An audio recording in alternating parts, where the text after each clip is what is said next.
दोस्तों, साल 2026 का मिडिल ईस्ट एक ऐसा इलाका जहां हर दिन इतिहास लिखा जा रहा है, लेकिन खून और बारूद से।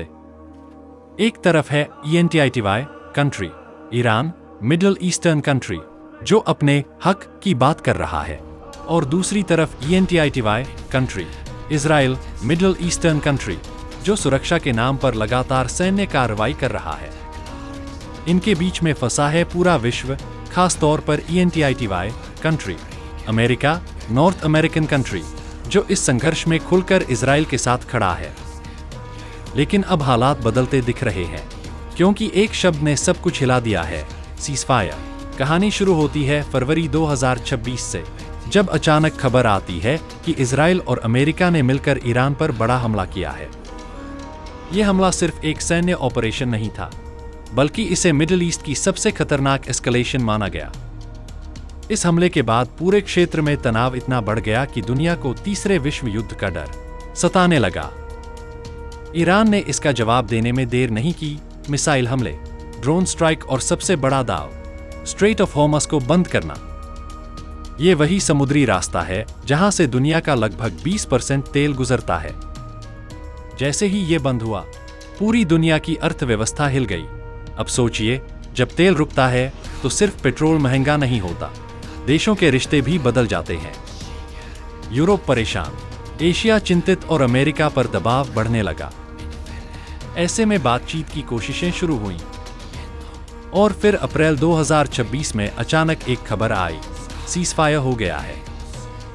दुनिया ने राहत की सांस ली। लगा कि अब शायद शांति लौट आएगी। लेकिन क्या सच में ऐसा हुआ? सीज़फायर का मतलब होता है युद्ध विराम, यानी दोनों पक्ष कुछ समय के लिए लड़ाई रोक देते हैं। लेकिन मिडिल ईस्ट में ये इतना आसान नहीं होता। जैसे ही सीज़फायर लागू हुआ, कुछ ही दिनों में खबरें आने लगीं कि इजराइल ने लेबनान में फिर से हमले शुरू कर दिए हैं। कई रिपोर्ट्स में सैकड़ों लोगों की मौत की बात सामने आई। ईरान ने तुरंत आरोप लगाया कि अमेरिका और इजराइल ने सीज़फायर तोड़ दिया है। इजराइल का जवाब और भी चौंकाने वाला था। उन्होंने कहा कि यह सीज़फायर लेबनान पर लागू ही नहीं होता, यानी एक ही सीज़फायर, लेकिन अलग अलग इंटरप्रिटेशन। यही वो पॉइंट था जहां से कंफ्यूजन और कॉन्फ्लिक्ट फिर से बढ़ने लगा।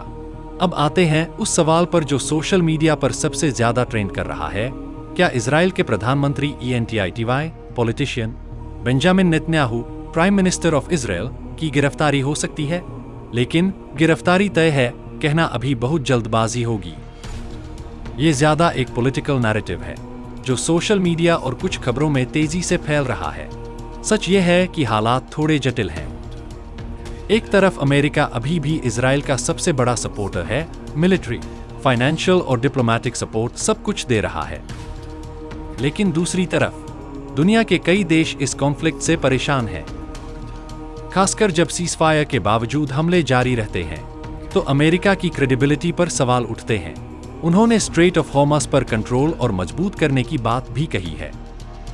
इसका मतलब साफ है, अगर दबाव बढ़ेगा तो ईरान ग्लोबल ऑयल सप्लाई को फिर से प्रभावित कर सकता है। और अगर ऐसा हुआ तो इसका असर सिर्फ मिडिल ईस्ट तक सीमित नहीं रहेगा, पूरी दुनिया इसकी चपेट में आ सकती है। तो अब सवाल ये है, आगे क्या सीज़फायर टिकेगा, या ये सिर्फ एक छोटा सा ब्रेक है जिसके बाद और बड़ा युद्ध होगा? ग्राउंड रियलिटी ये कहती है कि ये सीज़फायर बहुत फ्रैजाइल है, यानी कभी भी टूट सकता है। जब दोनों पक्ष एक दूसरे पर भरोसा नहीं करते और हर एक्शन को अलग नजर से देखते हैं, तो शांति ज्यादा दिन टिकना मुश्किल हो जाता है। और यही वजह है कि एक्सपर्ट्स मान रहे हैं कि मिडिल ईस्ट अभी भी एक टिकिंग टाइम बॉम्ब है। एक छोटी सी चिंगारी भी बड़े धमाके में बदल सकती है। सबसे पहले, नेतन्याहू की गिरफ्तारी की खबर अभी कंफर्म्ड नहीं है। दूसरा, अमेरिका और इजराइल पर दबाव जरूर बढ़ा है, लेकिन वे पूरी तरह अलग थलग नहीं पड़े हैं। तीसरा, सीज़फायर हुआ जरूर है, लेकिन ये बेहद कमजोर है और किसी भी समय टूट सकता है। मिडिल ईस्ट की ये कहानी अभी खत्म नहीं हुई है, बल्कि ये तो बस शुरुआत है।